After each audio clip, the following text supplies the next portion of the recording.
Let's go Mets. Let's go Mets. Let's go Mets.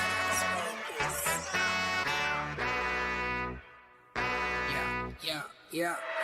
You gotta believe and invest with your heart. Orange and blue till Mets do us part. Spring training, oh yes, it's the start. City Field gritty till Mets do us part. Hit home runs and knock it out the park. Big Apple till Mets do us part. You gotta believe and invest with your heart. Listen to the show till Mets do us part. John from Brooklyn, Ibby reps NJ. We're the other team, I don't care what your friends say. Mets fans, we focus like a sensei. Listen to the podcast Monday, Wednesday. Made a couple bad plays, but we still won. Character, yup, we're gonna build some. Are you gonna check the pod? Is real fun. Just like Mookie, I will, son. So invest with your heart. Orange and blue till Mets do us part. Spring training, oh yes, it's the start. City Field gritty till Mets do us part. Hit home runs and knock it out the park. Big Apple till Mets do us part. You gotta believe and invest with your heart. Listen to the show. Available now on all streaming platforms. If you love the New York Mets, check out Till Mets Do Us Part. Enough rapping. Let's get to yapping.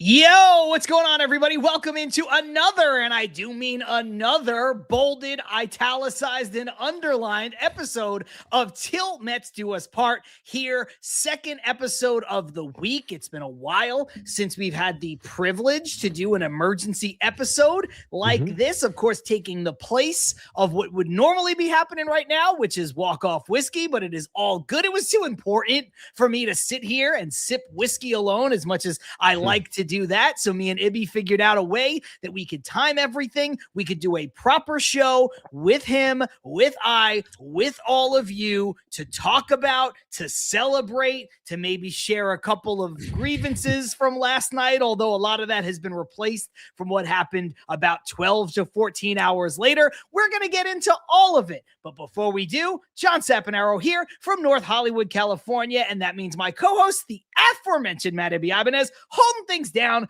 back in New Jersey. Ibby, before I ask you, I do want to say thank you for moving your schedule around. I know it's tough sometimes when you're home with two kids, especially when you're doing a bulk of the parenting. I think that you had a lot that you had to do here today on your own. So I appreciate you making the time to make this work. That said, how you feeling? I'm feeling pretty good right now, John. I wasn't sure how I was going to answer that question when we first decided that we were going to do this show today. And because we did decide before the Bichette news. We did. We decided early this morning. And I'm not going to lie, like I had everything set up last night. And I thought, if John was unable to do it or if he was going to come in late, I was thinking about doing a show last night if news broke properly for this team. But the way that the news broke, I just shut my computer and said, I'm going to bed. And I decided not to do it. But then I said, you know what? The way that the news broke, it broke your spirit. So yeah, I was just like, you know what? I'm in no mood to talk about this right now. I'll sleep on it. And then we decided this morning we're going to do a show. And, I did my best. We made it work. And, chaos ensued during the lunch hour, if you will. And I wasn't sure how I was going to feel. And now I think my feelings are coming into play, and I think I know how to answer that for the show. But at this moment, I'm doing well. It's Friday. The red light's on. Always excited when we get to do an emergency episode for the good as opposed to the bad. But let's have some fun. Let's do this. Shout out to the 100 folks that are here with us right now. We don't know where the numbers are going to get. Shout out to everybody who was a part of our show on Wednesday. That includes our guest, Keith Rad, who was there for the first half. Over 2,000. I think it was over 2,100, close to 2,200, which is a high watermark for us in terms of live viewers to the show. Just want to thank everybody for making that possible. But you know what? I don't care, Ibby, if there's one person here, 100 people here, 1,000 people, 10,000 people. We're grateful for everybody who watches. But I just bring that up because, when we do a show that's not in our normal time slot. It's going to change our viewability live. Friday nights can be a tricky time. Some people, all they want to do is watch something like this and kind of veg out after work. Some people, all they want to do is go out and not do anything like this. We understand that. And then also we kind of had a sliding scale all day. We're like 7 o'clock, 7:30, 7-ish, because of some of the things just going on with schedules to try to make this work. So we appreciate everybody who is here rocking with us. We are live. We are ready to go. Want to bring this up from Hopeless Mets fan who says, first time on the live stream. Love the pod for a while now. Can't wait to hear everything live. Thank you for that. Really appreciate that. And kind of the perfect time to bring that up as we were just talking about folks who have been joining us. Ibby, we have an answer. We have to talk about Kyle Tucker. We have to talk about Bo Bichette, but we have an answer. We have an answer from Truman Quinn. Ibby is Garfunkel because he has the voice of an angel. No Diddy. So that's why you're Garfunkel. Thank you. I'm not gonna lie, like the last 2 days, like I was asking other people too. I was like, do you think you have an idea of what this means? Because I really have no clue what this means. Is this good? Is this bad? I was asking my one friend who listens to Simon and Garfunkel more than I do. I was like, is this a good thing, a bad thing? He goes, I have no idea what it means. So thank you, Truman, for finally putting it to rest as to what it actually meant. And thank you. Well, you know, it's funny because I told you, remind me next week, and I'll talk to you about this. And then I didn't think it was a slight. A lot of people, when they say something like, oh, you're the Garfunkel, it's always like you're the second.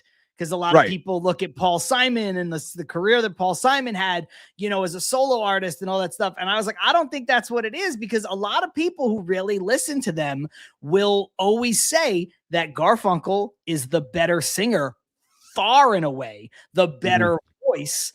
You know, Paul Simon gets a lot of credit for being the songwriter and kind of like the creative, the visionary, but you know, Garfunkel's no slouch. So that's what I was going to say to you. So I'm happy that that's the way that beautiful. I'll take it. Truman was going with it. Chrissy saying no whiskey. Honestly, I was going to do whiskey for this show, Ibby, but I have to go out immediately after this show, and I don't think it's a great idea to drink whiskey and then get in the car. So it's more of a responsibility situation, and I will probably have a drink when I go out because I'm meeting a friend for dinner. So that's why no whiskey. Jeff Cohen says, and the beard reappears, to which Truman Quinn says, chia. Yeah, it grows fast. I told you it would. Told you it'd be back quick. Back already. Anyway, enough of that. Moving on. Ibby, let's start with the negative part, okay? Let's talk about last night. I'm sitting in my culinary class.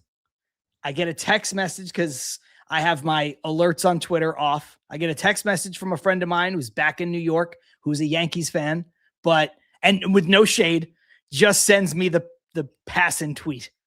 And I was like, I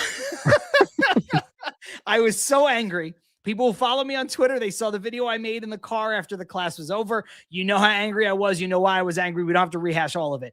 But I was so happy that my class had just started and I had like 2.5 hours left to focus on anything else but the Mets and like really focus because I'm like doing stuff. I was so grateful for that because I was so mad. But I want to know where your thoughts were when you found the news. Where were you?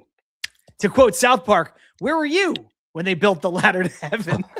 It's a deep cut, but where were you? What was going on? How did it shake out for you when you got the bad news before we talk about the good news from today? It was like when stuff like this happens and there's so many rumors and there's so much smoke and there's numbers and it's like, you know, like when you're a fan of baseball like this, that means it's close. And then you hear like it's going to happen today, or maybe it's going to happen tomorrow. It's like, no, it's going to happen today at some point. It's going to drop. You're waiting. And my girls wouldn't go down last night. And then I finally got them down. And then me and my wife were cleaning a little bit. And at this point, I stopped refreshing my phone as often as I was and checking constantly and just waiting. And then I stopped and I was cleaning, and then we cleaned the house, washed some dishes, what have you. And then I look at my phone and it's getting a little hot in my pocket. It's like, okay, all right, what happened? And then I look down and I see the passing tweet and I open it and I see it says the Dodgers. And I kid you not, I started laughing. Like that was it. Like I wasn't. I like my one friend. My one friend texted me today. He's like, I figured you would be like that clip with Brian Wu after they lost that game. To end the Mariner season, you hear the guy screaming in the background. He says, "I bet you were the guy in the background." I go, "No, I wasn't. I literally started laughing, and I sent it to my group chat, my home group chat, and I was just, I was like dumbfounded, but again, just laughing maniacally in a way because I was like, what are you going to do? Like, I want to see what the offer was. And then obviously we'll get into those details in a moment, but I laughed and I was just like, of course, I shouldn't have spoken the way that I spoke with Keith on Wednesday, where I was like, I was more worried about the Jays because of the contract when it came to term and years and all that stuff. I even said to Keith, I was like, I know the Dodgers are that lurking shark, but I think it's more the Jays because of the years. And lo and behold, the ones that walk away with the player are the Los Angeles Dodgers. But yeah, I laughed. I straight up laughed like a crazy person. I think that's fair because it was so frustrating and so like anger inducing. And again, I'm not going to rehash everything that I put on Twitter. It was like a 4-minute video. If you want to watch it, you can go watch it. If you follow me on Twitter, you can find it, is all I'm saying. But the one part that I will bring up for here, it'd be the thing that had me the most incensed was the fact that this is the second time the Dodgers have basically taken the blueprint, the entire contract that the Mets did the legwork on, and just said, okay, like the team, the player takes it to the Dodgers and is like, yeah, we'll do that. We'll change this. We'll add that. We'll do this, whatever. We'll do this our way. And then the player doesn't give the Mets a chance to match again, which shows you that player never really wanted to go to the Mets at all. So in that sense, I always want guys on, maybe it matters a little less for like baseball than like football and stuff where you really need that like mentality. Like you really need people to like go off. But like, I always want people who want to be on my team. And if you don't want to be on my team, then I don't need you. So there is that, like with the clarity the next day, and especially like Bichette signing, taking the edge off of this a little bit, I can admit that. So maybe a bit of an overreaction as far as that's concerned. But I was just so tired of watching the Mets be in the driver's seat. The Mets do all the work to come up with a creative contract. Like you talked about it with, it was Yamamoto 2.0. You talked about it with Yamamoto. The Mets set out and said, you said they're probably going to have to spend $50-75 million over the next bidder to get this guy. And that's exactly what they did. And Yamamoto took the deal and ran to the Dodgers and said, hey, if you do this deal, we'll sign with you instead. And they did. And the rest is history. Tucker basically did the same thing. And so that's what really, and that's confirmed.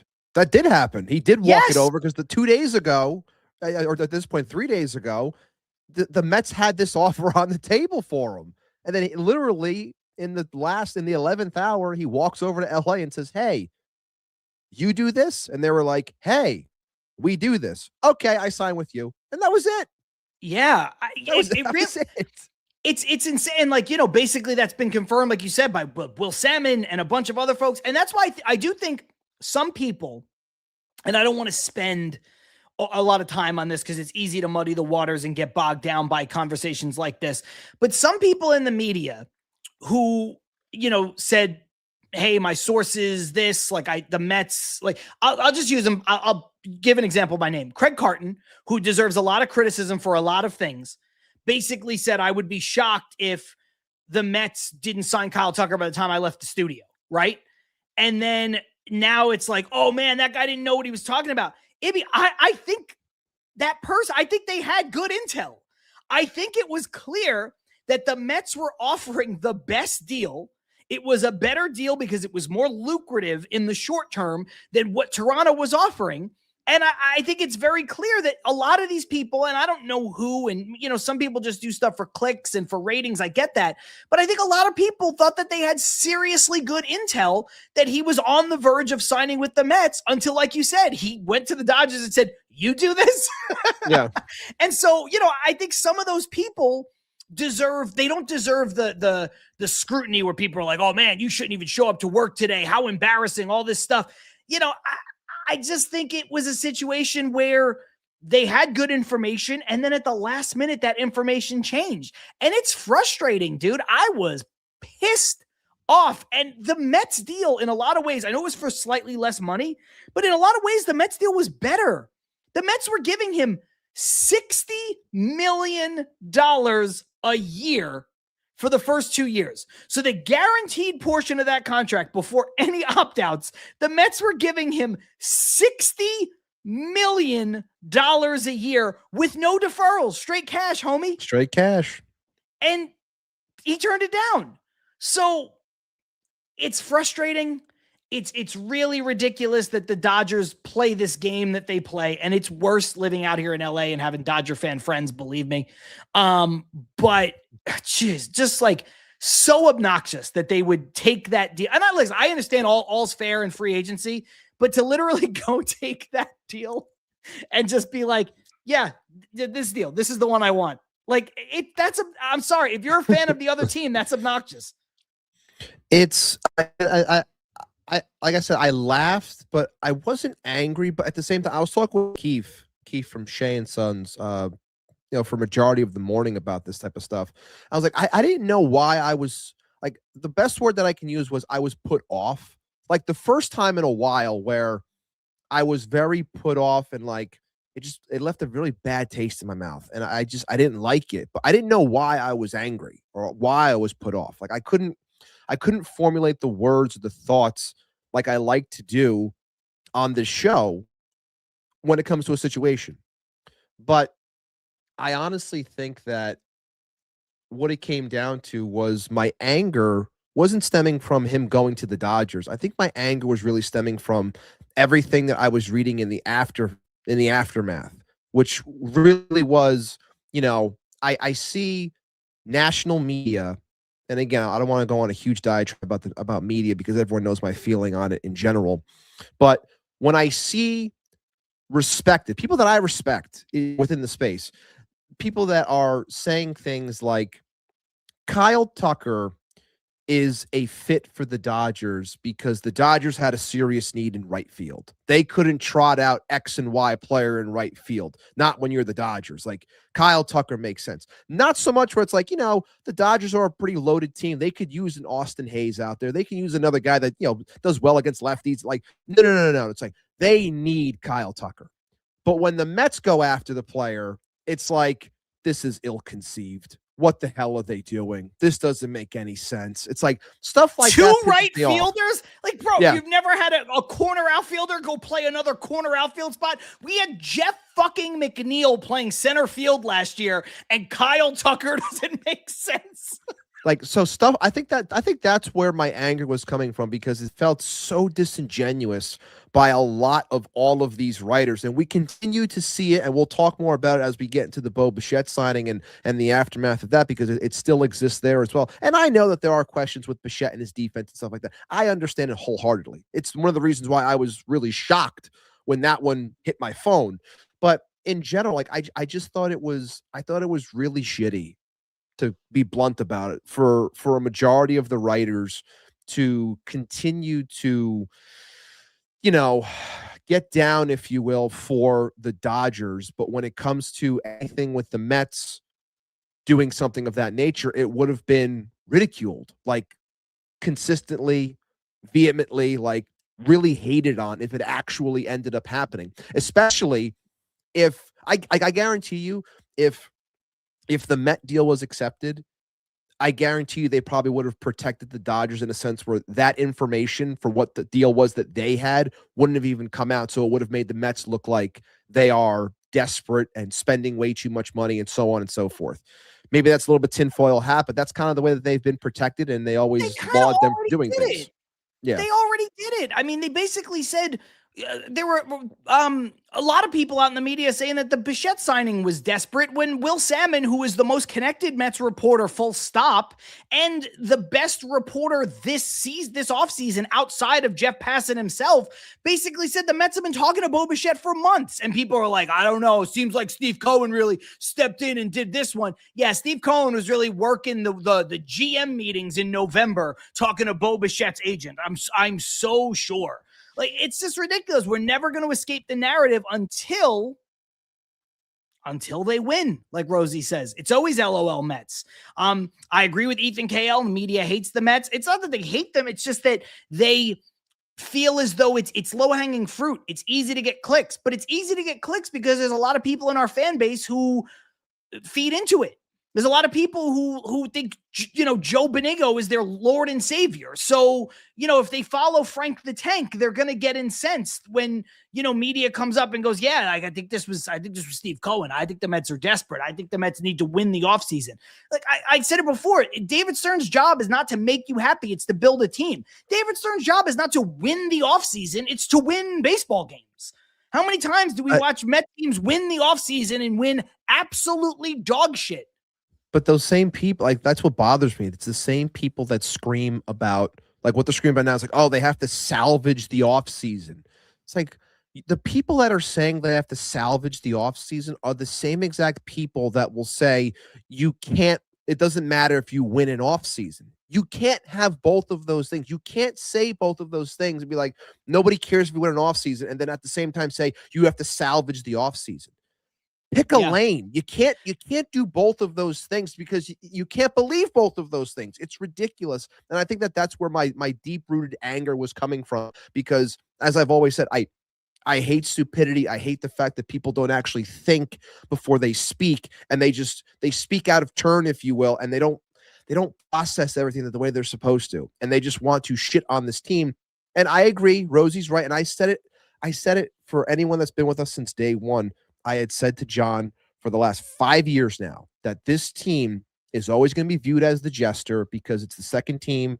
It's viewed as the second team in a city that has a well-respected franchise that has won a lot, and they always want to have one side good, one side bad. Like, that's always going to be the case until you change the narrative and you actually win. And I said that, and I know that's the truth, but at the same time, I would think that some of those things could change when Steve Cohen came in, because you can see that the processes of this team have changed from what they were. Smarter people are running things. The organization is on the up, whether people want to admit that or not, but yet we continue to take the low-hanging fruit, like John said, because it's the easy way out and because we're lazy. That's what it is. Yeah, a Graphics Joker, shout out Graphics Joker, saying, I think both can be correct. Stearns has a plan and Cohen gets involved here and there. I think he's right, but I think he's also wrong in this, because I think, Ibby, it's clear if the Mets pivot to Bo Bichette in 14 hours, what Will Salmon said has to be dead on accurate, because you can't get a deal like this done in 14 hours. That means that they had to be simultaneously talking. And the reason why I'm saying that Graphics Joker is wrong here, or the portion that's wrong, is that this is not Steve Cohen stepping in to say, Stearns, we got to make a move now, otherwise we're going to look bad, so go do something. I think at the outset of this season, off season, Cohen was involved in the sense that he gives Stearns a budget. Stearns says, okay. And then they have a dialogue, which is, look, we might need to bring in a star player here, and we might have to wait, and it might be painful. But what I'm going to try to do, and this is Stearns talking, is go high dollar amount, low amount of years. Here's why. Do I have your blessing? If Cohen gives the blessing for yes right then and there, that's how they can pivot. If you're going to spend $60 million on Kyle Tucker because you identify him as a star and he spurns you, then you're like, if you're Stearns, you're like, well, guess what? I've got $40 million that I could pay Bo Bichette right here, right now, and I'll get on the phone and I'll do it. So I don't think this is like Cohen getting involved after the fact. I think this is Cohen and Stearns talking, having a dialogue, Cohen setting the budget, Stearns working within that, but then them understanding that, look, if we're like, I don't think Stearns is like, hey, I'm going to not sign any of these guys. I'm going to make a bunch of trades. I know that immediately. But I think his plan is, hey, Steve, I'm going to make some decisions here.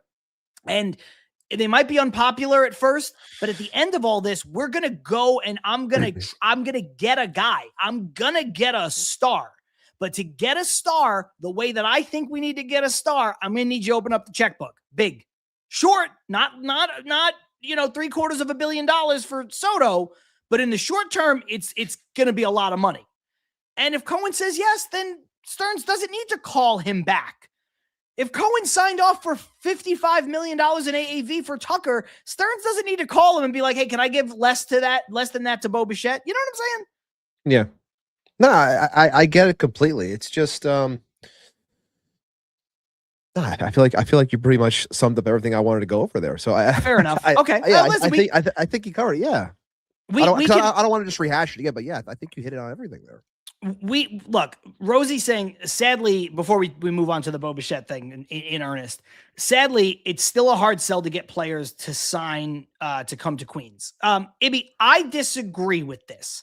I think the Dodgers are just objectively the most attractive destination because they win. They win. They're trying to three-peat. It seems like a cheat code to go there and get a ring. You can be a guy like Tucker and still somehow fade into the background, despite the fact that he would have been the third biggest star here with the Mets. He would have been probably the third biggest star in Toronto, but he's like the fifth biggest star in the Dodgers, and you can go and you can win a ring and you can be low-key. You get to live in Southern California, which I could say from personal experience is pretty great. There's a lot of things to like about it, and I just think that right now, it's them and then everybody else. I don't think it's hard to get players to come to Queens. The Mets got Juan Soto to come to Queens like 15 months ago. And like 10 hours ago, they got Bo Bichette to take a deal where he left a 7-year deal on the table. Now, they pay him a lot to do it, but they got Bo Bichette to come to Queens. I don't think it's people don't want to come here. I think people would just rather go to the Dodgers, and I understand why. The Dodgers have the same amount of money, if not, I mean, they have more, but like in essence, like they can match anything that the Mets can do, and they are just ahead of the curve because they've been doing this for a longer period of time. They are more well established, and I just think that what bothers one more thing, because you just said it, and I keep on hearing people say it, and it's just getting under my skin so much, where it's the whole fading into the background thing. I'm a Kyle Tucker fan. Everyone knows that I am. But when I constantly keep on hearing the fading into the background thing, I talked with Keith about this as well, where I said, you got to have a lot of balls to have these things come out where it's like he likes to fade into the background. Then, my brother, you cannot ask for $40+ million a year. And at this point, you're getting $60 million a year, which is unheard of territory. And we're talking about you want to be a backup dancer.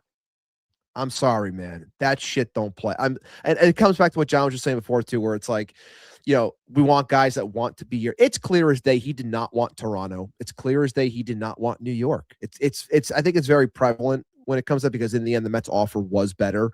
Money today is better than money tomorrow. But like when I hear that stuff, like that just sends me up a wall where it's like, you want to make $60 million, but you want to be low key and be in the background. Give me a break, man. You're literally next to Ohtani when it comes to yearly. Give me a break, man. Yeah, I do want to that end, I want to bring this up from Twitter. I retweeted it right before we came on live. And it's from an account I don't follow. I just it was on my For You section. It's at Fredo the God.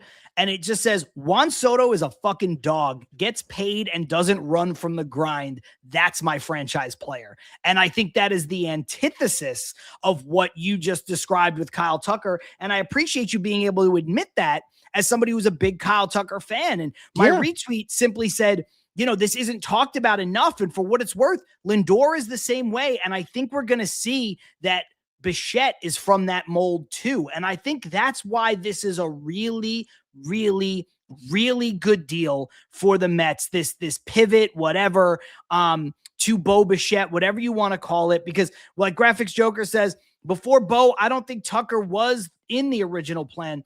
I think the original plan was get a superstar player.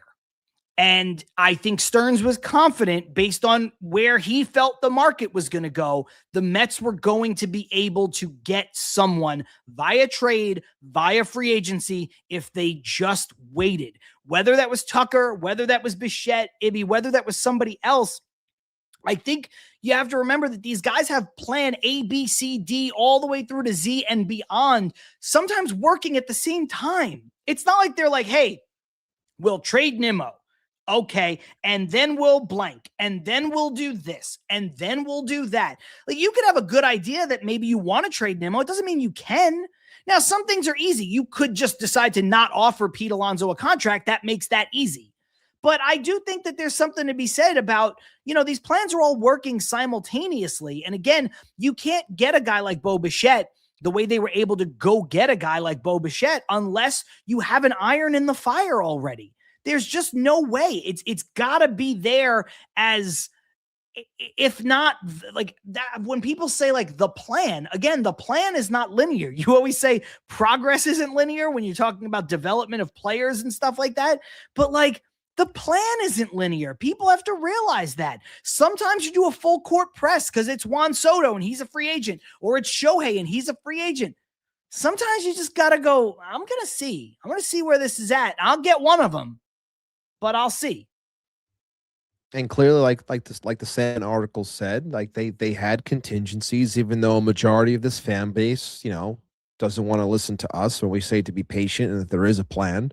Maybe we can't see it right now, but things are happening because, again, one of the most respected people within the sport from an executive position, making it seem as though he doesn't have a plan, I think is borderline ridiculous, because you want to show through your anger that's what you think is going on. But clearly, this was a swift pivot, 14 hours, well thought out, planned in advance, was a contingency because they were going to go in on Tucker and they didn't get him. Then they shift and then they get this player, which, to what John was just saying before about mentality and having that dog in them, like that type of player. I think that plays very well here because it goes into what I was saying to Keith during our interview first half of the show a couple days ago, where I was like, I think David Stearns wants ball players, no flash, which is why I was talking about Tucker at the time, but like, he wants guys that are going to come in here that can help in a couple of areas, but not only are great ball players, but are a great presence for this team, which is what was in question so much about this clubhouse, about this team. Do they care enough? We've talked about that all season, where we're like, do these guys care? Like, we're watching this team. It just seems like it's flat and we're watching some poor baseball. Like, what the hell is going on?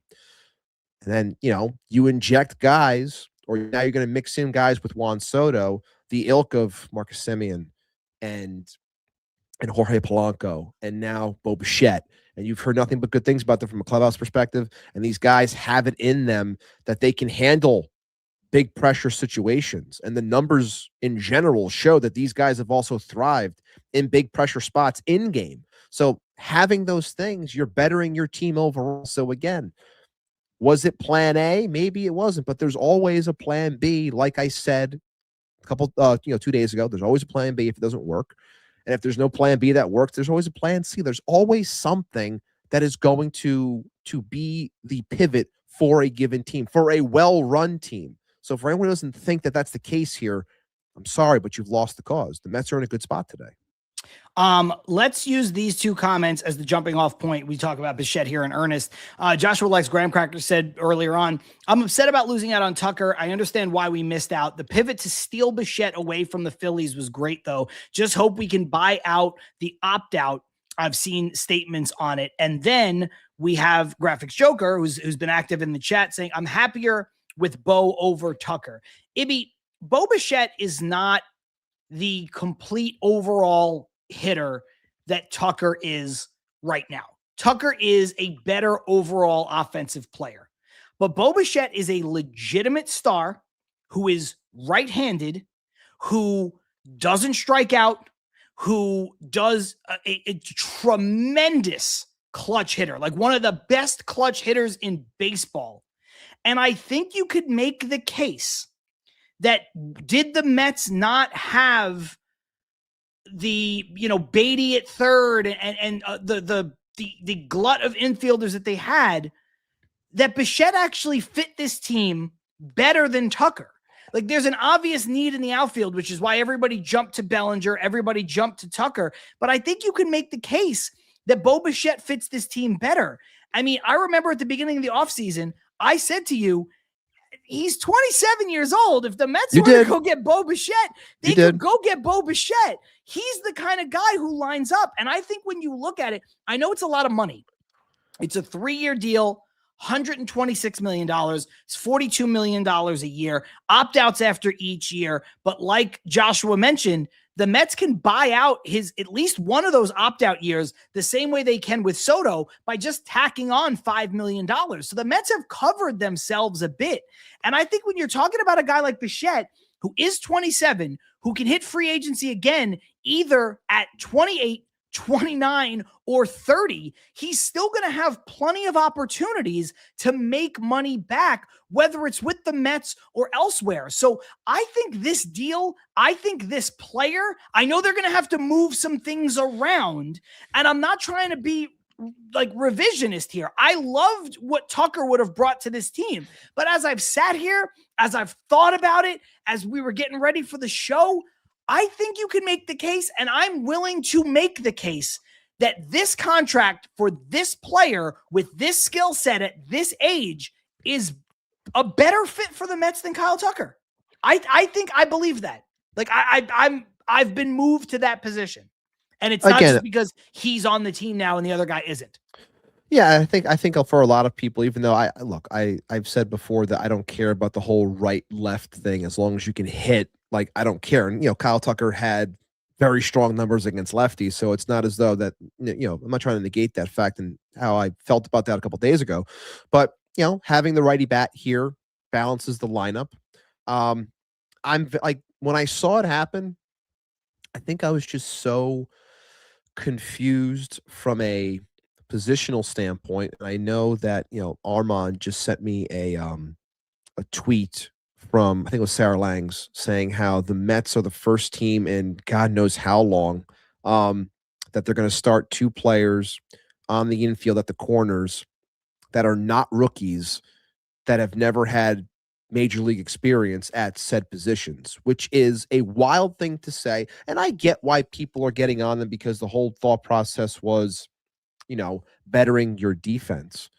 But I know you start off some comments already talking about how, these guys have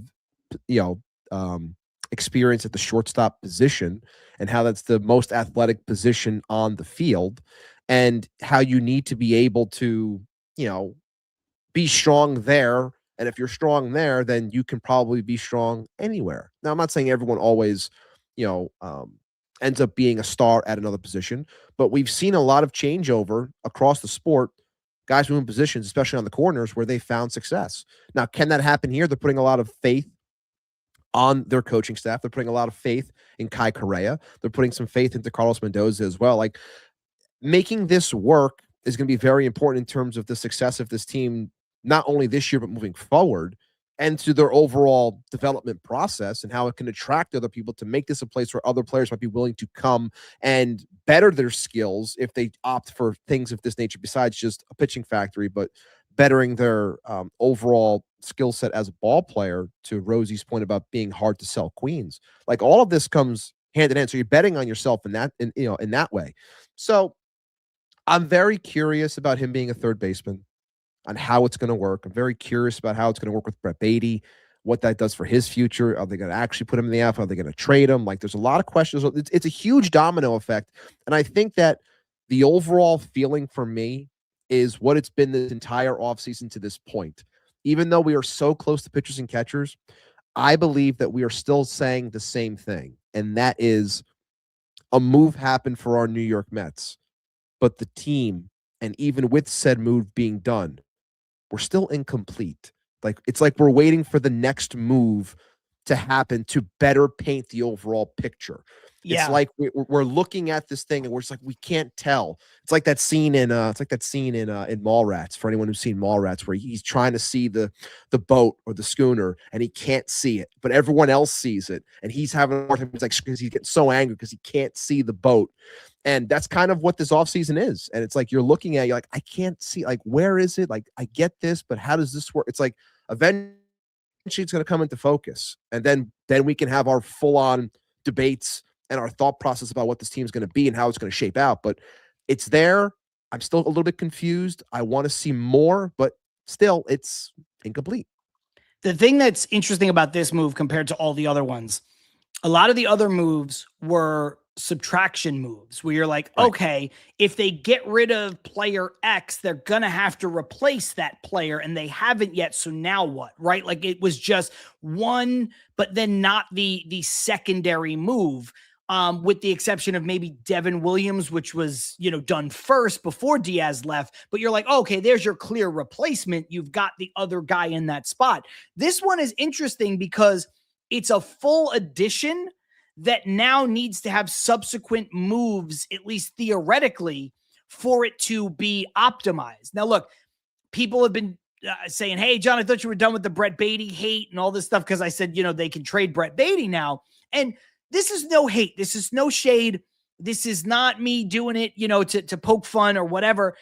The thing is, before this Bichette move, you could not trade Brett Beatty because of the personnel on the Mets 26-man and 40-man roster, and even beyond the 40-man, their organizational depth therein. There was no clear-cut third baseman anywhere close that could be relied upon to play third base this year and going forward.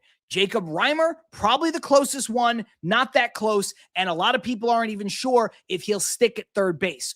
That's not a great position to be in, Ibby. You don't want to have a player or a prospect be untouchable purely because of positional need. That's like being in the NFL draft and drafting for need rather than drafting the best player on your draft board.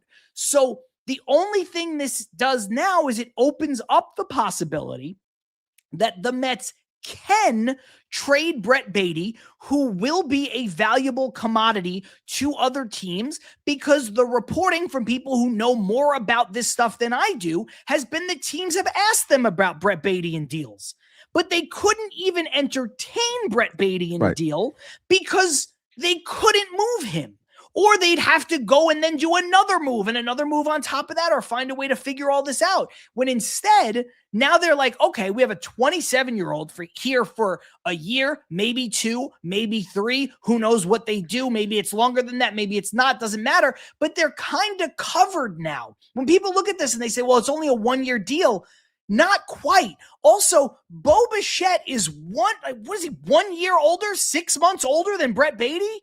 Like, this is not an old player. It's not a Band-Aid fix.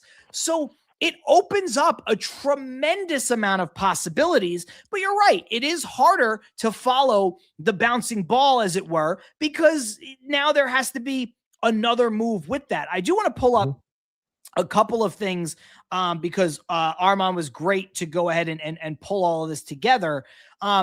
First one is, per Just Baseball, there are 13 infielders with 800 plus hits in the 2020s. The New York Mets now have 3 of them: Bo Bichette, Marcus Semien, Francisco Lindor.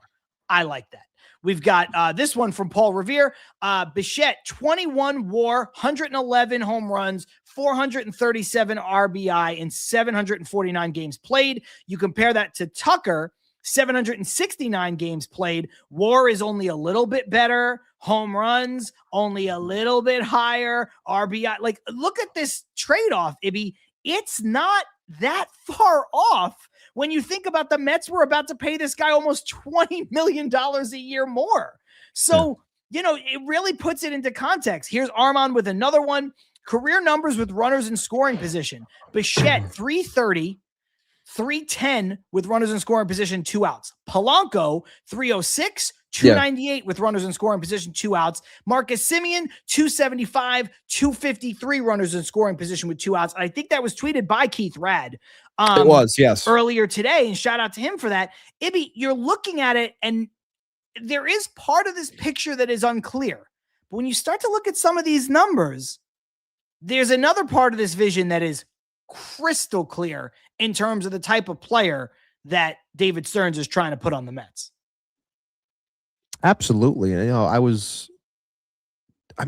looking at everything and how it's starting to come together from the offensive standpoint. And, I just think that a majority of people are being way too overdramatic about the names of players, because you look at these numbers and you often think about the struggles that this team had, not just last year, but in general for the last handful of years. And they weren't able to come up in the big spot. They weren't able to get the big hit. Bichette can do that. The numbers tell you that Polanco and Semien have strong numbers too, and better numbers overall. Handedly, better numbers overall than Alonso, Nimmo, and McNeil. And that's not trying to throw them under the bus. It's just showing that this team got younger. Like I said, this team wanted to get younger, faster, and more athletic. And they've done so. And the overall numbers are actually showing you the same thing in clutch spots where this team needed to show up big and they never did. These players over the course of their career to this point have done that. And then you look at all of them. And then you look, of course, at the projections, which again, projections are what they are. They're not the gospel. It's a guideline. It's what you're hoping for if things turn out properly, if everything's perfect, which we know in a baseball season, it's not always perfect. But when you look at the projected F4 for all those players, Bichette, Semien, and Polanco, 9.1, Nimmo, McNeil, Alonso, 7.7, yet people still want to scream. It's like the numbers are there. And I know everything's not one on the computer. Not everything is one. Like, you have to go out and play games. And I understand, and I get it. I love those players when they were here. I get it. But they're not. Need to try something different. The numbers tell me that these guys are better. We want to see the results. You got to go out and do it. But I don't understand how you can hate it, because the numbers that you're seeing, which is all we have at this point, because there's no games being played, like, your excitement should be creeping up, because you're like, this team is starting to come together, and maybe we got something here. Maybe we do. You want to see if, the defensive layout, and of course, is going to take a little bit more time until we see where guys are going to be slotted in. But I don't see why people aren't starting to see a little bit more of a vision here. Carson with a good one. The Mets have added men and subtracted mice. And that's a good one. It's very good. Keep that one starred. That's a good one. It's very good. There's just one more thing I wanted to bring up. You kind of said everything you needed to say about this, but Lazy Mary pointed it out too. And this kind of ties into the criticism of the Mets moves and things like that. And now they're like, oh, you've got a bad defender playing out of position and blah, blah, blah, blah, blah. The Mets are going to presumably start 4 players on the infield that have all spent not some time, Ibby, but the bulk of their major league careers as shortstops. Now, I understand that it is not easy to learn other positions at the major league level. I understand that it doesn't mean you can just flick a switch and this stuff is going to go off without a hitch. I get all of that. But I don't care if it's little league or if it's the major leagues. If you are athletic enough to play shortstop, you are athletic enough to play a corner infield position. I'm sorry. I don't see this being some kind of like, oh my God, what are the Mets doing? I didn't see this criticism, just to bring up Marcus Semien, when the Texas Rangers signed Marcus Semien and Corey Seager in the same offseason for huge money deals. They signed the 2 best shortstops on the market. I didn't see any complaints there. I didn't see any complaints. And shout out to the person who pointed it out to me on Twitter. I'll try to find it so I can give him proper credit. But I didn't see any complaints when a couple of years ago, it was at PK Rider 72. The San Diego Padres started 6 shortstops in 1 game. Like, where's the criticism there? Nobody's saying, wow, this is crazy. you got to understand, like, a lot of people who do these things also are the ones that scream when you have a shortstop. Like, I know that I remember seeing people screaming. It's like Francisco Lindor is your shortstop, and then like 5 of the first 7 picks in that year's draft, 5 of the first 7 picks in that year's draft are shortstops, and people are like, "What the hell are they doing drafting shortstops for? We have a shortstop. We should be drafting pitching." It's like, guys, all the best players on a diamond, for the most part, on teams, the most athletic players playing shortstop. So again, like, everyone who gets drafted at one point or another, their positional eligibility said shortstop because they were probably the best player on their team. It's just it's the way that it is. And guys, I'm not saying everyone's going to end up being perfect. I think it was in Salmon's article saying how people think that Bo can take well to third base, but he's probably got to work on coming in and going back on the ball, working on angles, which is why they're confident with Kai Correa and what he can teach. And are there going to be learning moments? Sure. Is he probably going to boot a ball? It's baseball. Of course he is. Of course he is. It's going to happen. And of course his fan base is going to lose it. Same thing with Polanco at first. But like it just I'm not doubting that they can't do it. Like, I believe that they can. I also know there's going to be some hiccups. But I'm curious to see how the overall development of this team from a coaching standpoint has changed with all the subsequent changes that went on this offseason, and how it betters this team, from a defensive standpoint, because that was the big thing that Stearns did harp on. And Keith said that with me, that, teams were well aware that this team was bad defensively, and they took advantage of it. Well, now you're rolling the dice by putting these players in these spots, but clearly you believe in your process that these players can thrive in said spots to make up for the deficiencies that you clearly saw last year. Carson with a good one. Stearns did this in Milwaukee, putting surefire defenders at shortstop, second base, and center field, and then put athletes at less range required positions like they are with Polanco and Bichette. And that's the other thing. This is just one stat, and I don't think Marcus Semien is going to see time at third base, but from Armand, he's played 50 games there with 44 starts. Ibby, if Bichette doesn't work out at third base because he can't really do it, well, we know he can play second base. Maybe that's a swap you make. Well, we know that Polanco can also play third base. That's probably his best defensive position. And now you start to see the fluidity and the flexibility of this roster, and people still want to get mad. Yeah, and people still want to get mad that they don't. Listen, I love Pete Alonso, but Pete Alonso's going to play first base. That's it. That's it. Brandon Nimmo's going to hobble around in left field. That's all. And you're okay with keeping Brandon Nimmo till he's 38 years old, but you don't want 27-year-old Bo Bichette to play third base? When I was on with Dexter Henry earlier today, and shout out Dexter Henry straight out of Flushing for having me on the live show, there was somebody in the comments, like, I was like, Bo Bichette, good, like, all-around ball player. He's that dog mentality, gonna learn. He's crazy athletic. And somebody in the comments is like, he's not athletic. He's a slow base runner and a bad defender. That doesn't mean that he's not athletic. Yeah. Those are just components of athleticism. Not every athlete is burner fast. That's not what it means. Can he learn the position? Does he have the flexibility, the dexterity? Does he have, like, there's so many things that go into being an athlete, or in this case, I would say even more specifically, to correct myself, being a ball player. These guys are ball players. So, like, I can't wrap my head around, like, this concept that you would rather be locked into one-dimensional players over long periods of time than, guys who are flexible. Somebody else on Twitter was like, why don't the Mets just make Bichette their DH? Because you don't get a former shortstop who's 27 years old and pay him $40 million to DH. He'll be fine at third.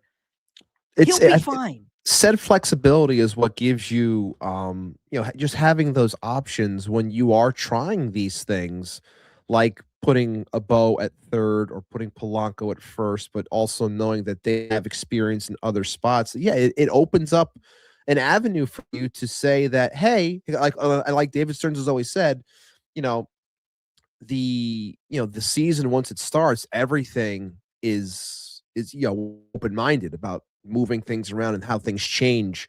It's not always going to stay exactly the same. So you go in with a plan, but then if you get punched in the mouth and it's not working, well, then now it's time to change the plan a little bit. So having players that have set flexibility that you can move around the diamond is a good thing. Of course, you like guys that are studs in those spots, which is why I think continuing the point of Carson, like having things that are steadfast up the middle are always important for the success or towards the success of a team.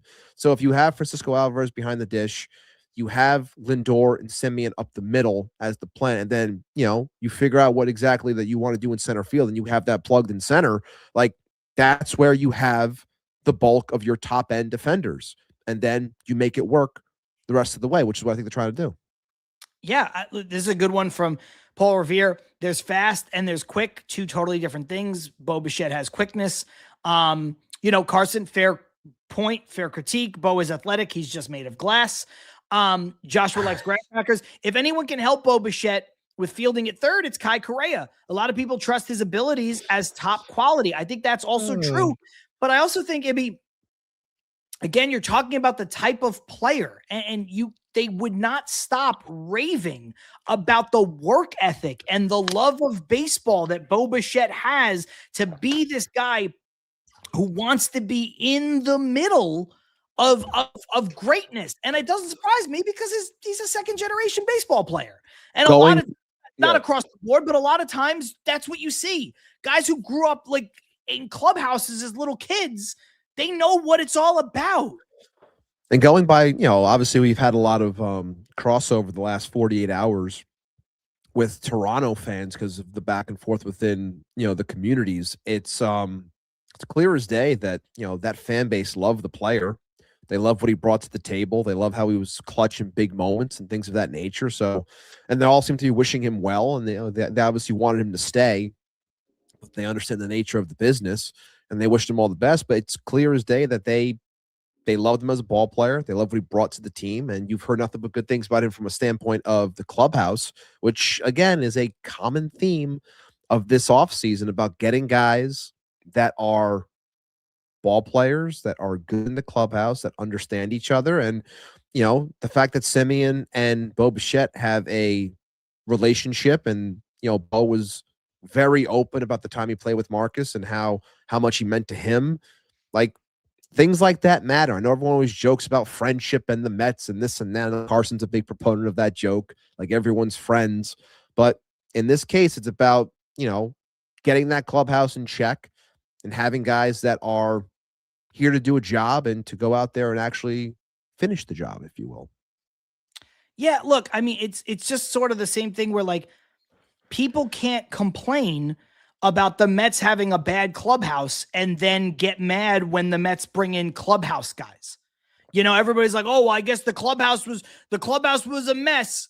Okay, well, they got rid of McNeil, they got rid of Nimmo, they got rid of Pete Alonso, three of the longest tenured Mets, three leaders in the clubhouse. Well, but you can't do that. Where's the leadership going to come from? Well, obviously there was a leadership void, or at least a problem with the leadership. And then they went out and they get Semien, who was a team captain. They get Bichette, who's a clubhouse guy.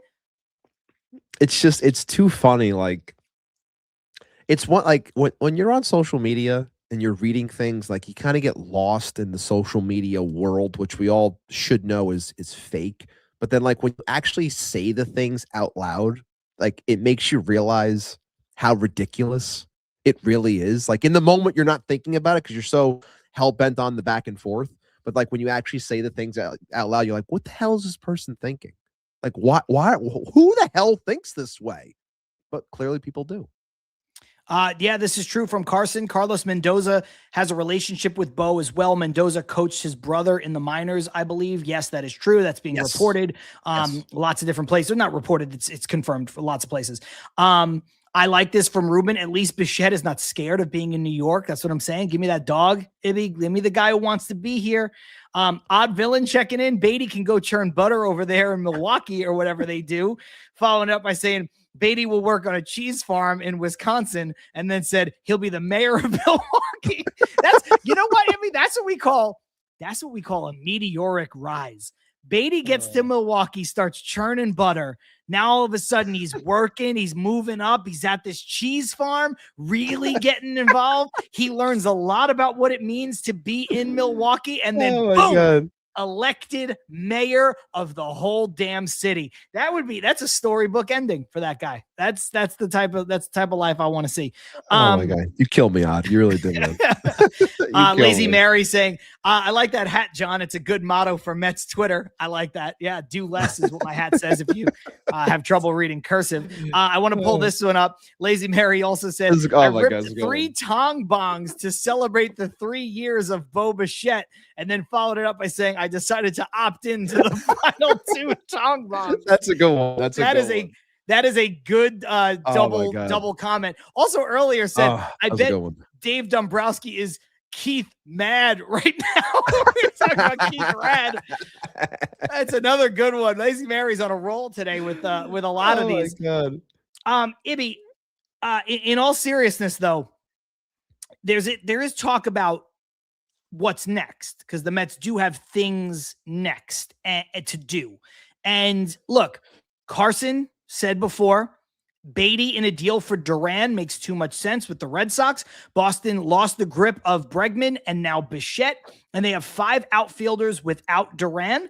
I think makes some sense, but I think you and I share the same rebuttal, which isn't Jarren Duran the second best offensive player on the Red Sox? And why would they be so quick to get rid of that guy when the first best player is probably Roman Anthony? And I know how good he is, but he's going to be going into his first full season. And like, it's just, they're starved for offense, but like, and I know they could use a third baseman, but like Beatty and what? Yeah. Like that, I don't know if I agree with people that are saying that they need a third baseman, because from a experience standpoint, from a talent upside standpoint, and I'm looking at their roster right now, and they're fine in terms of pitching. The bullpen, they're going to work on it, obviously. But when I look at the offense, which is what we're talking about, and people are saying, "Oh, need a second baseman," unless this team is completely off of Christian Campbell, who was so highly touted last year, and he got hit in the mouth and he struggled and then he got sent down. Unless they're completely done with him, which I do not believe that they are. And I know he is a jack of all trades. He can jump all over the diamond, but they really viewed him as a second baseman. And they still have Marcelo Mayer as well, and he's plugged in more as a third baseman. I thought Mayer was going to be the guy at third base. I still think they like Christian Campbell enough to have him at second. And I wish we had someone that was more of a Boston fan than me in here to tell me if I'm wrong or not. But just looking at the depth chart, I don't see how it makes any sense for them to deal away offense. And I understand that they have a lot of outfielders, but their offense is driven by set outfielders. And if they're questioning second base, then Rafaela not only plays center, but he plays second base as well. So it will be hard to move Rafaela off center field because he's so good out there. I know what you're saying. To me, I get it. You've made a lot of good points in this, and I agree with them. I just think of the good points, that's the one where it's just like, I can't move that guy to second base. I get that. Good. I get that. And he's the only one that can truly play center for them. So I understand that'd be a tough sell for them, but I don't know how they move off of him unless it was something that really made the offense that much more. And look, I'm a Beatty fan, but I don't know if I don't see that that's the move, because I think Jarren Duran is a lot better than Brett Beatty. And I don't know if I don't see how it equates. And the back end stuff, it's like, well, they could have used pitching, but they went out and they signed the pitcher, and they're developing some more guys. So it's like they have a rotation. They have guys in the minors. They have 2 now in Early and Tolley that are kind of a little bit on the back burner because they filled in all of these spots to let them grow a little bit more. So it's like they have those pieces too. So you look at us, it's like our strength would have been to deal from pitching, but they're not going to ask for that. They're going to ask for something else. And I don't know if it makes sense for them to deal away that offense. I don't see the fit. I think the problem here is that you just mentioned it with the starting pitching.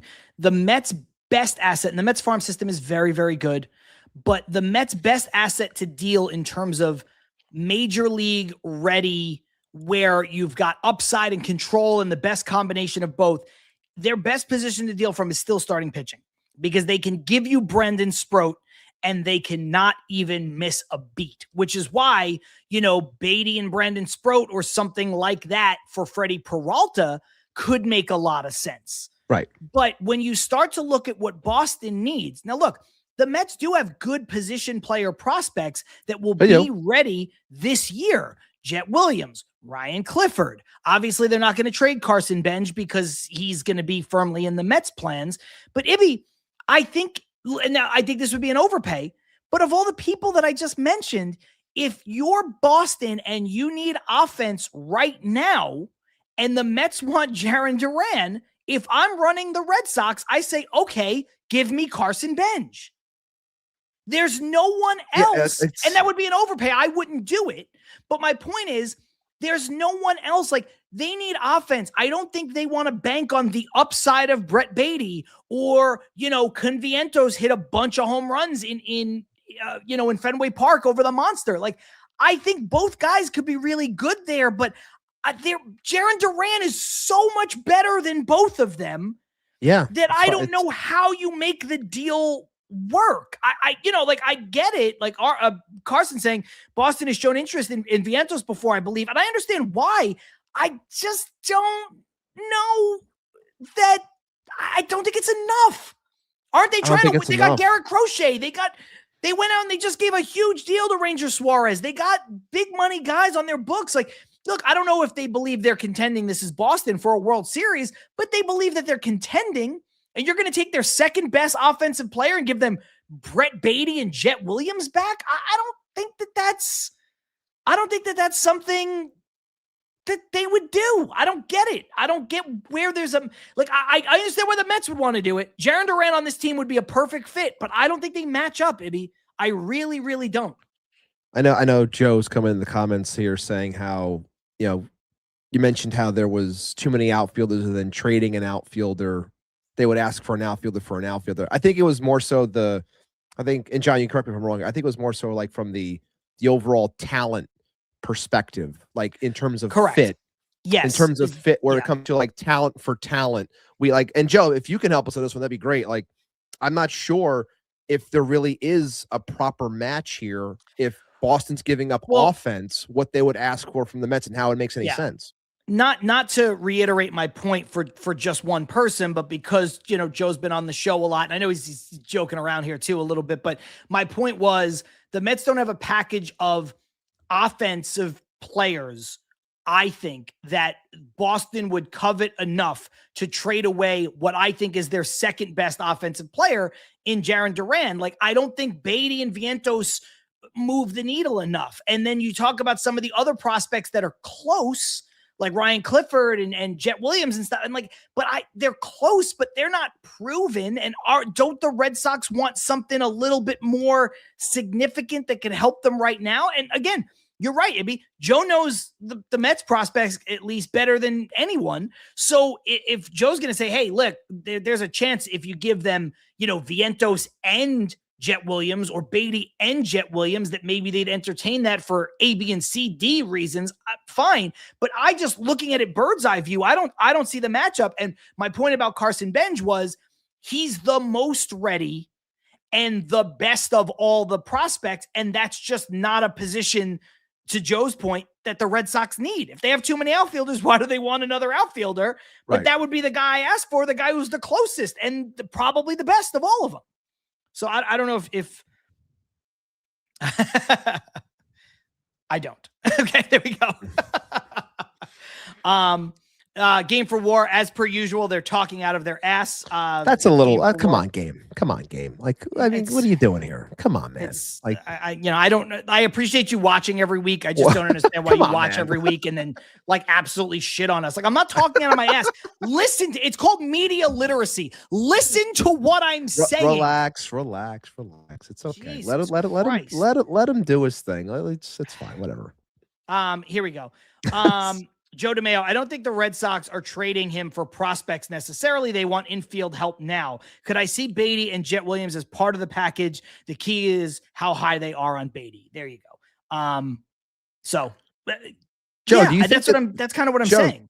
Joe, do you think That's kind of what I'm Joe, saying. Joe, do you think that they're actually off of Christian Campbell and Marcelo Mayer? Like I thought that those were pieces for their infield. I really did. And the fact that they're looking for more infield, makes me question how their overall thoughts are on those players. This is great. Joe DeMeo, I hit send after I don't by accident, which was then I don't think the Red Sox. Ibby, that brings us to the other possibility that we all thought wasn't a possibility, just like we thought Bichette wasn't a possibility, and we thought a couple days ago Tucker wasn't a possibility. You take this with a bit of a grain of salt, potentially, but again, the Mets have a need, and where are they going to go? A little bit before we come on the live show, Pat Ragazzo reports that the Mets are still in, to whatever that means, on Cody Bellinger, despite signing Bo Bichette, which is why Lazy Mary said, maybe that means they should go after Belly too. When I mentioned, the pedigree of second generation baseball players like Bo Bichette, then you have folks like Joshua Likes Graham Crackers who said, you guys think Bellinger would take a short, high AAV deal? I'm guessing that's what they would offer him, since apparently we're still in on him. 3 years at an extremely high AAV with opt-outs, very similar to the Bichette deal. Follows it up by saying, Yankees seem set on 5 years. Bellinger seems set on 6 or 7. Give him a very high AAV deal over 3 years with opt-outs. Could be a way to win him over. Ibby, what do you think about this in totality before we get into the specifics of a Bellinger deal? The idea of going after Bellinger? Yes. I mean, I had said to some friends after the fact with the whole Tucker thing going down, I said I would be very angry, if people like, the Nightingales of the world are coming out saying, oh, it's going to turn to a bidding war between the Yanks and the Mets. And I don't usually buy that stuff, but when I saw it, it makes me just think in my head, like, if this team missed out on this player and decided to pivot that quickly to get into a war over Cody Bellinger and give him 5, 6, 7 years, like, I would be furious, because I think that would be a panic move, and one that I would absolutely hate it. And I would come on here and I would rip Stearns for it, because I think that is something that is misplaced and improper.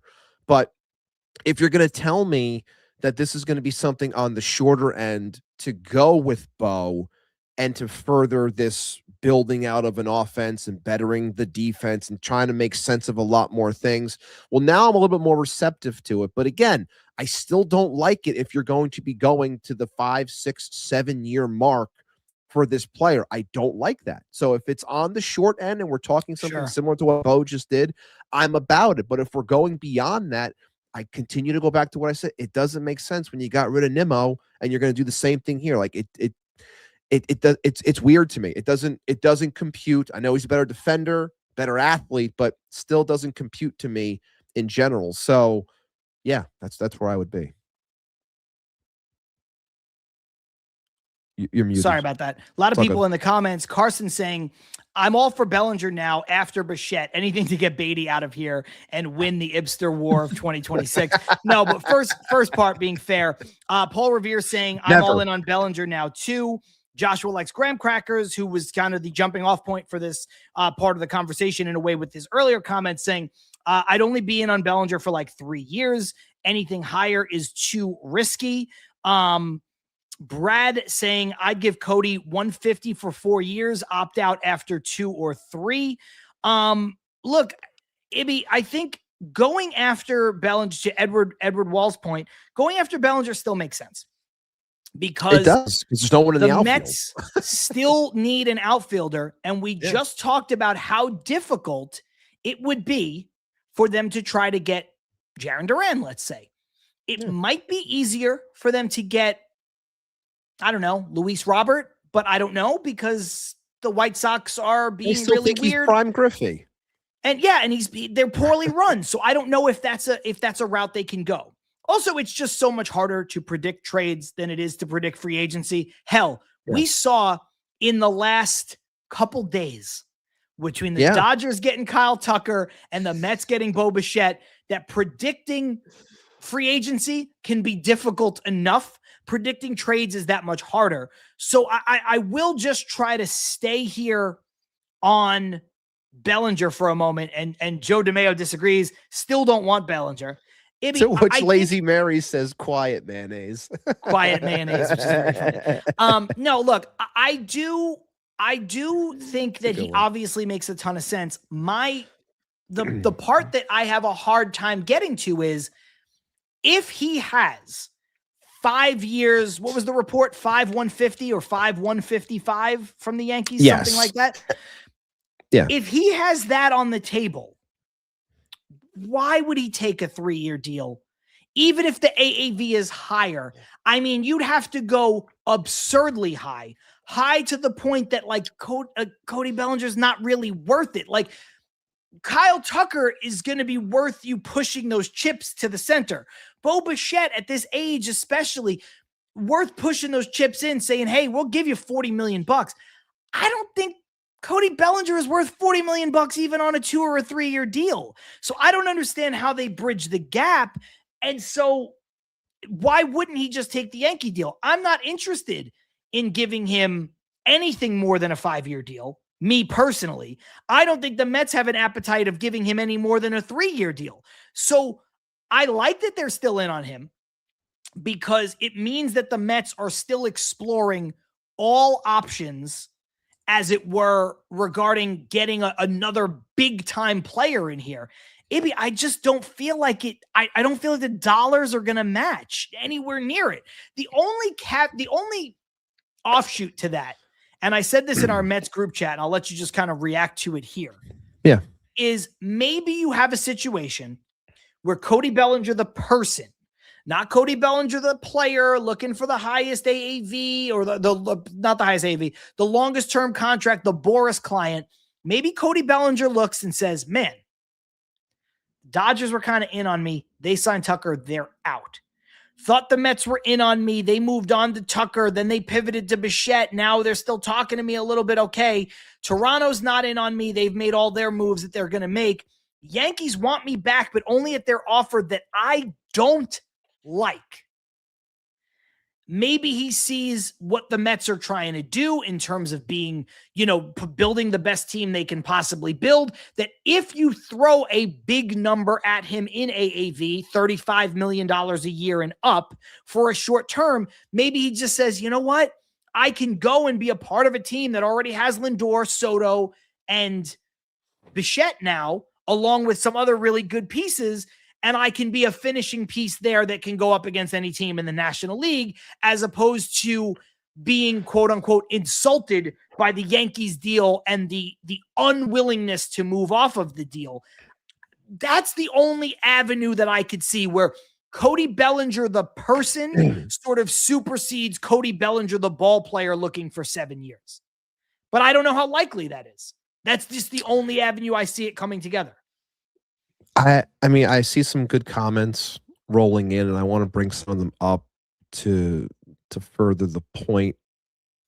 Mike coming in saying how I believe, Bellinger only wants to be a Yankee, and the other comment about how maybe this is from Brad. Brad saying it's a Boris leak to say 5/155 to potentially get, fan bases in a stir. Why don't they just do this, try to up things? Because maybe the Yankees aren't even at that number. Maybe they're at 3 years and they're giving a little bit more on the yearly, but they want to have only 3. I understand where you're coming from. And have there been instances when a player steps in on Boris and says, this is what I want? I'm sure that there has been, but ultimately I think it comes down to the age that he's at. I think he's really going to hunt the term. I don't see how the 3 years makes sense for him. No, I which agree is with why you. I know agree you with do. I just think that in general, like maybe it's also me questioning if this 5-year deal is actually what there is, because based off of today also, maybe I shouldn't say this because nobody knew that the Mets were in on Bo Bichette. No one knew the Dodgers were in on Tucker the way that they were. To that extent, these things happen quickly.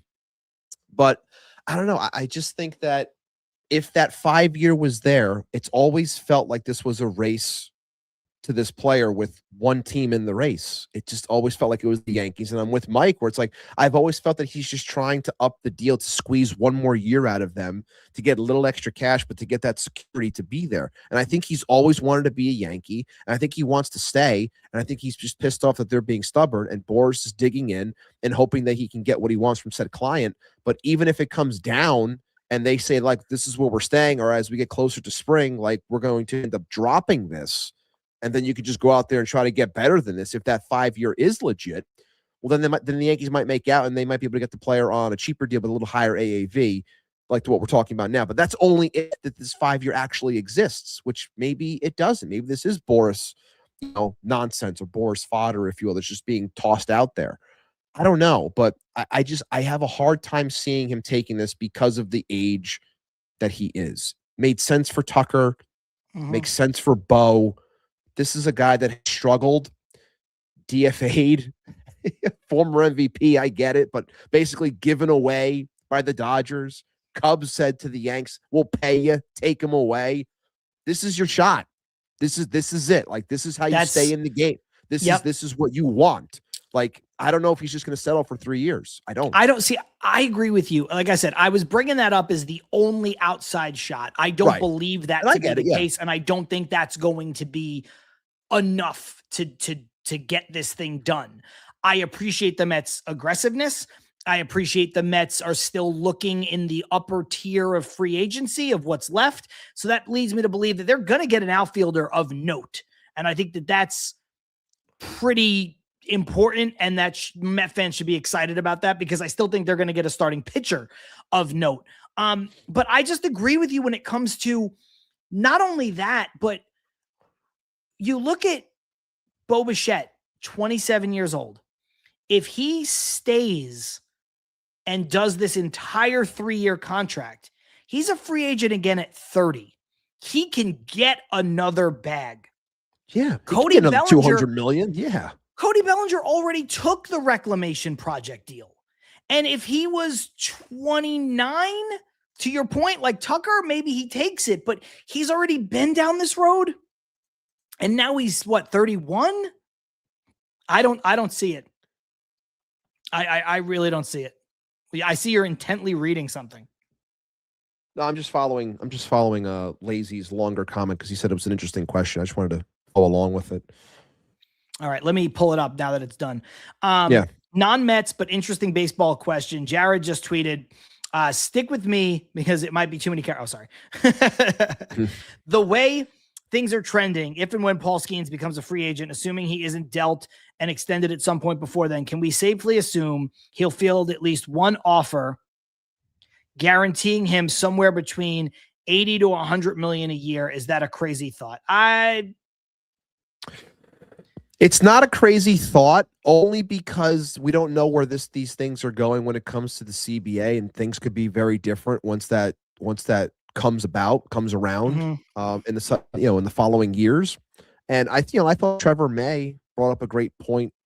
It might have been today when he was talking with Rosenthal, asking questions about contracts and high AAVs, and wondering if the MLB might start going the way of the NBA, where they have these shorter term deals given out to players, but very high AAVs. Like, it's crazy when you look at the NBA, and I think that's already happening. We're already trending in that direction hard. And I think that if that's going to become the norm, are we going to stop seeing the 9, 10, 11, 12-year deals? And are these guys going to get like souped up 4, 5, 6-year deals with crazy offers like that? So it's not I don't think it's out of the norm to think like something like that could happen. I mean, as long as he stays healthy and he's on the right track of being what everyone thinks he can be, like, it wouldn't shock me in the slightest. No. Yeah. So let me ask you this as we, kind of wrap up the show. We didn't even take a break today because we didn't know how long we were going to go. So, Armand says, how about trading for left fielder Joe Adell from the Angels? He has 2 years left. I just don't know. I don't know what the Angels are doing. I don't know if he's attainable. I really don't know. I use that as the example of Ibby. The Mets are going to get an outfielder. They're going to. I don't think that their outfield solution is going to be just Austin Hayes. I don't think their outfield solution is going to be, we traded for Lars Nootbaar, let's go. Brenton Doyle, baby. Woo! Let's go, baby. Yeah, I think it will be better than one of those two guys. I don't see how they match up for Duran. I think the White Sox are, doing some bullshit with Luis Robert. Maybe the Mets can convince the Twins to trade Byron Buxton. I don't know. That would be really cool if they could. That would be a good fit. Maybe there's something we don't see with a guy like Cody Bellinger. Maybe they figure out a way to make it work. My question to you is, where do they go from here for the lineup? Starting pitching, I think we kind of have an idea. Maybe it's a Freddie Peralta deal. Maybe it's Framber Valdez to a lesser extent because they just spent so much money on Bichette. But there were options in both places for starting pitching. But I think it's clear, we could save that for another day. I think it's clear that they still need outfielders on the roster. So what do you think they do for outfielders? It's so hard because like you said, trades are difficult, and I still don't think that they're going to be. I don't think they're going after Bellinger. So I look at it, and it's like, I said to a friend earlier, they asked me the same question, and I was like, and I see Carson in the chat. The both of us are on this Doyle hype, if you will. I feel like it's something along those lines because I really think that at this point, I feel like this team wants to put Benj in a corner. I feel like they want to put him in left. I think that they believe he can play center, but I still think they want Benj in left. So they're going to try to attack the center field market, which is, again, it's barren. It's not that great. Like we've talked about, it's been a dying breed for the most part. It's hard to find these players. So are they going to be able to pry away a Luis Robert? Do they want a Luis Robert? Maybe that can be it. But I'm more like, I think I'm more in line with them calling the Rockies, getting a player like that who's a good defender. He has a higher upside. So it's like he's a better defender, I think, than Tyrone Taylor. And I think the upside of his bat is a lot better because we all know what Tyrone is. I'd rather gamble on someone like a Doyle in that sense. I know their home road splits aren't that great, but I think I would rather do something like that as opposed to, paying up more, if you will, for other players that I'm very iffy on. And I would rather have that player as opposed to, Benj and center and then getting an Austin Hayes. Because, again, it's slim pickings. Unless there's something that we are unaware of that's available that is able to be, like, I don't think Buxton's available. So it's like I don't know where else to go. And the names aren't sexy, so people aren't going to like them, which is why everyone's attaching themselves to Bellinger because it's a name that they know. But I think that you're zeroing in, especially after Bo. I think you're zeroing in more on a little bit more upside and a strong glove. And, Robert does fit that to an extent. He does. But I'm still on Team Doyle. That's the guy that I would go for. We'll see what happens, but that's kind of where I am at the moment. Yeah, I mean, that's very fair. I think now I'm a little frustrated because there are three players who fit this team very well. It's a good one. Stephen Kwan, if they that's a good one too. He would make that's sense. A good one. But there are three players who I think fit this team very well now, especially after adding Bo Bichette. And I don't think the Mets can get any one of them for all the reasons we discussed. Luis Robert makes sense. I'm not trading massive assets and taking on $20 million for him. So that one probably isn't going to happen unless the White Sox move off of it. Jarren Duran makes the most sense, but I don't see how the Mets line up. Cody Bellinger makes a ton of sense, but I don't see how they ever come to a deal. To me, those are the three most logical guys. If I had to rank them, I would say it's probably, like, in terms of fit and guys I would want, I would go Duran 1, Bellinger 2, and Robert 3. But maybe I just don't see how they line up. Like, Jake Myers doesn't do it for me. I would be into Stephen Kwan, but okay. I do like the upside of Doyle, but I want somebody. I don't know, man. I get it. I know you can't get everything you want all the time, but Bichette is very, very, very, very, very good. I just want to get an outfielder in either spot who has some semblance of a mixture of floor and upside. Do you know what I'm saying? I don't want to get a center fielder who is a glove first guy who might hit. That's why I don't want Myers, because we already have that. We could just put Tyrone Taylor in center field then. So that's why Duran is the easy first choice. But when you have a guy like Robert, obviously there's issues there, but we've seen him do it at a very high level. And if he gives you 60% of that, what he did a couple of years ago, you're like, damn, that's still a damn good ball player playing center field. Bellinger with his positional versatility gives you a lot of options. Quan makes a ton of sense. There's some other guys though. It's just like, I'm slim pickings. It's slim pickings. Slim. There's not much to go at. Yeah. Would you, I know we talked about this a little bit. Would you entertain Harrison Bader again? He fits the, he fits the ability in terms of like the deal that they're probably willing to give out right now. But I don't see him producing here the same way that he produced last year. And I think that he's going to use that to try to cash in, but I also think that's why he's still on the market, because 100%. no one's going to give him the 2 or 3 year deal that he wants. He wants to get past the 1 year deals. He wants a little security, so he probably wants at least 2 years. Are they going to give Harrison Bader to come back, 2 years? I don't know, 20 or more than that, probably $28-30 million for 2 years. Are they going to do that? I don't know if they will. Yeah, I mean, like I'm sharing a brain here with Lazy Mary, not on a multi-year deal. And then I feel like Bader deserves a multi-year deal. That's the problem. Yeah. Harrison Bader did enough in this past season. And if you take, it wasn't a great year, but you take what he did 2 years ago here with us with the Mets, he's coming off back-to-back 1 year deals. He did enough to get a multi-year deal. But I don't want to be the team to give it to him, especially off of his best year. This is a guy who's never really put up those numbers before. I don't know if I could do that. I think I said this last week too. It's like I think that when people start saying names that the Mets had opportunities to keep, bring back, or straight out sign, and they passed on them, and then they start bringing up those names again, it's like if they wanted them, I think they would have gotten them then. So when people would say names like Christian Walker, I'm like, no, they had a shot at him. They didn't want him. Like, and they say other names like, no, they had a shot at him. If they want him, they would have gotten them. And, this is another one where it's like, if they wanted to bring him back last year, we wouldn't have had the Jose Siri experience.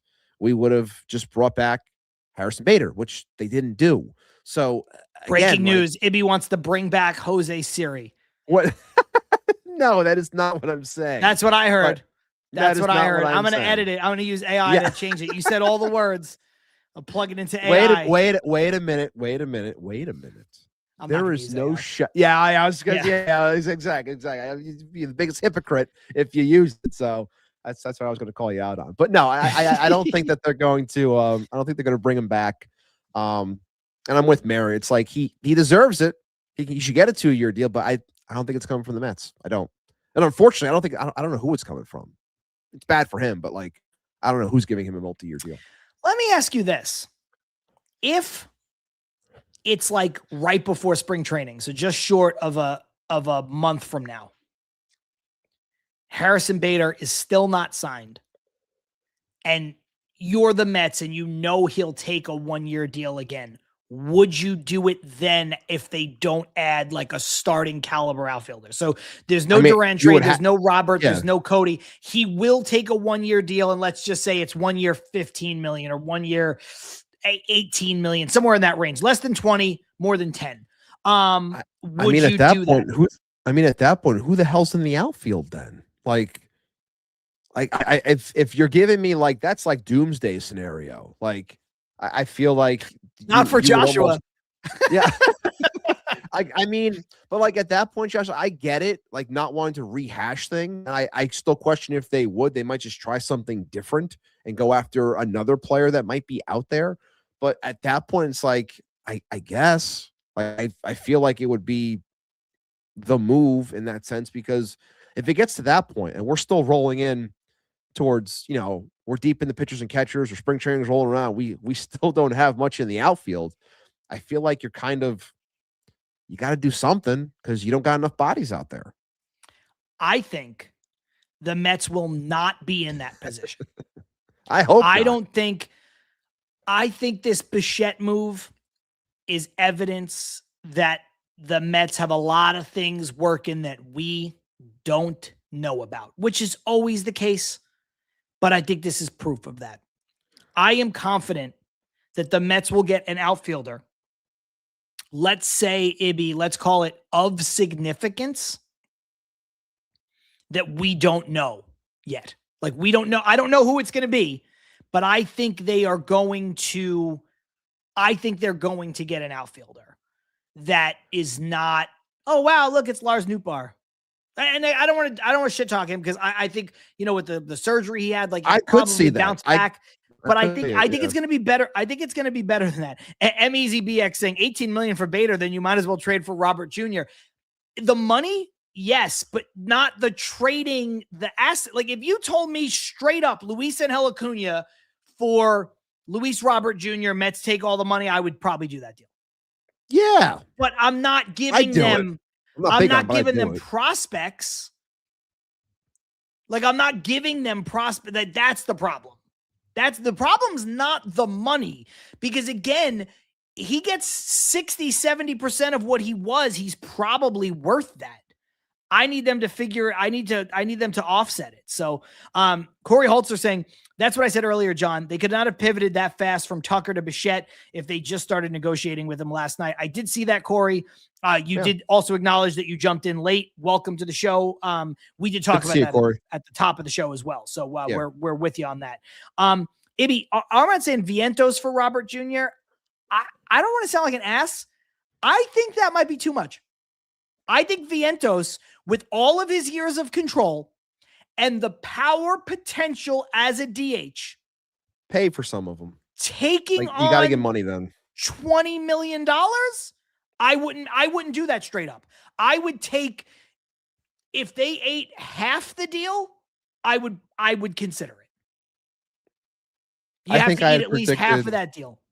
I think for Robert, I had predicted a trade for, I think Master Flip was running a giveaway, and I predicted, he was asking for predictions for a trade for this team. And I think I said the Mets would trade for Robert and they would give up Acuna, and I think it was Jonathan Pintaro, one of the relievers / starters down low. He's like a swing man. Yeah. That was my guess. And it was Robert coming back with $7 million. So the Mets would take on what, 13 million then? Yeah. That was my guess for a trade. Would you do this? From Joshua Likes Graham Crackers, Acuna and Peterson, but they pay Peterson. So basically you're getting 12 million. Like, you're only paying him about $12 million. I think what did Peterson settle in arbitration? Wait, I'm giving a Peterson for Robert. Yeah. I'm just asking the question. I wouldn't do it. No shot. I'm not doing that. No. Okay. No way. Because I brought it up because that gets the money closer to what you described, but I wouldn't do it. Also, I wouldn't do that. This is no surprise to anyone. Chrissy would not do that deal. No, Chrissy, no. This is a question for Chrissy and for Chrissy alone. You could follow it up by pulling up this comment. Isn't he on his last year, talking about Peterson? He is, and then he will be a free agent. Chrissy, how are you going to prepare for no more David Peterson on the Mets? Because the Mets will not sign him to a contract. He might be joining. She's not going to like that. And I know he might end up being, the second, either this coming in second in the mayor race in Milwaukee with Brett Beatty, as odd as running things. Yeah. David Peterson, like, again, we talked about it in our private chats. We talked about on here, like, Peterson, Sproat, Peralta. There's a lot of matches here. There really is. It could work. $8 million for $8 million. They get another pitcher with control of 6+ years. Like, So that's good. Good job, John. You just lost a subscriber. Chrissy saying, John, why do you have to ruin my Friday night like this? That's very funny. Ibby, I keep saying we're going to get out of here, but these are good options. Ruben Tybee saying, what about Randy Rosarena? He's a free agent at the end of the year. Randy Rosarena. Mariners got to maintain offense. They can't give up offense. Yeah, I don't think they can give him up. No. I think he would make some sense. I don't think it's insane. It's not insane, but I don't think the Mariners can afford to give up offense. No, I don't think so. Whatever he does, like whatever he's going to offer them. So I don't know, man. I think they're going to get somebody of significance. I just don't know who it is. They're going to get an outfielder. I don't know. Maybe we'll get another emergency episode. Maybe it'll happen again this week. Who knows? We'll see. That would be great. Maybe let's do our crowned comment really quick. Ooh.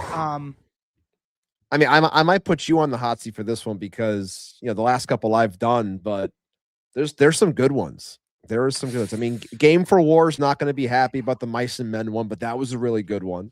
I thought the opting into the two other Tong Bong hits was fantastic. I thought that was great. So those that stuck out to me the most. Again, one of them would then be another winner into he has a choice. It's happening. It's the two-parter. It's Lazy Mary and the two-parter. I just ripped 3 Tong Bongs to celebrate 3 years of Bichette opting in to the final 2 Tong Bongs. I think that's my favorite one. Lazy's got Lazy. He's held that crown 3 times now. 3 times he's held that crown. I know. And Chrissy saying, give Lazy his crown. And hopefully now that I did, and this is not why I did it, but hopefully now that I did, we'll be able to keep her as a subscriber. Keep her as a subscriber. And it's another reason for me to bring out the crown for different reasons. But yes, the crown is here, and this gets placed onto the head of Lazy Mary for the week. Back to back to back from Lazy Mary. And I am inevitable. Lazy Mary. Anything you want to say before we get out of here? By the way, we got this live stream up to 1,051 people. Love it. On Friday. 186 over at Till Mets Do Us Part. On the YouTube. Oh, excuse me. That's on the Twitter. My Twitter, 556. Ibby's Twitter, a few hundred as well. Till Mets Do Us Part YouTube channel. You got 50 folks here. Like, it's great to see people watching just across the board. Really appreciate all you guys. It's a little inside baseball, but like our numbers have been good. Really good last couple weeks. Yeah. So really appreciate you guys for being here and doing that. That's the only thing I'm going to add to the end of this show. What do you guys say? No, I got nothing else. And I think we have about 38 likes, 40 likes, or 30 likes on the YouTube side. 47 are here right now. If you're here rocking with us, having fun, make sure you like the video before you leave. It helps with the algorithm. We did cross the into the 1,500 zone, 1,500 barrier I've been wanting to break into for a little bit. We actually gained 3 more subs during the show as well. So thank you to the new subs. Hopefully you guys were jumping into the chat as well to be heard, because that's the only way you can be heard on the show is if you subscribe to the channel to jump into the chat, which is why we encourage everyone to sub the channel, because we want to hear from you, as I put in the pinned comment every single week. But thank you to the over 3,200 people that have joined us over the last 2 shows. A lot going on with our New York Mets.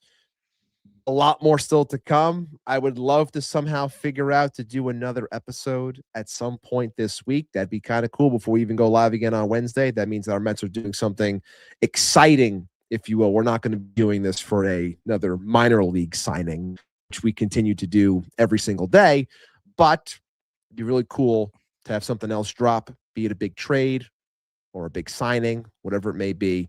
But shout out to all of you for rocking with us, having so much fun as this channel continues to grow. We can't do without you. Thank you so much, and we'll see you soon. And, of course, let's go Mets. If you missed any of the show, you can watch it as soon as we're done here in a couple moments on this YouTube channel, which is appropriately called Till Mets Do Us Part. You can also watch replays on our Twitter, as well as on our Substack. If you want to follow us on social media, if you search Till Mets Do Us Part, you'll find all of our social media avenues to follow us: Instagram, Twitter, Blue Sky, TikTok, all of the above. Substack, like I mentioned. And if you can't do any of that, it's all good. We got you covered on the audio side as well. Spotify, Amazon Music, and Apple Podcasts. This will drop later on tonight, no later than tomorrow morning, as soon as I get a chance to upload the audio. Thank you. However you choose to listen or watch, we appreciate all of you guys. I'm John. That's Ibby. This is Fluid to the Top, baby. Till Mets Do Us Part. Hopefully we'll see you guys before next Wednesday with something crazy happening. We got to do another emergency podcast, but if not, we'll see you Wednesday, 5:30 p.m. Eastern time. Until then, LGM,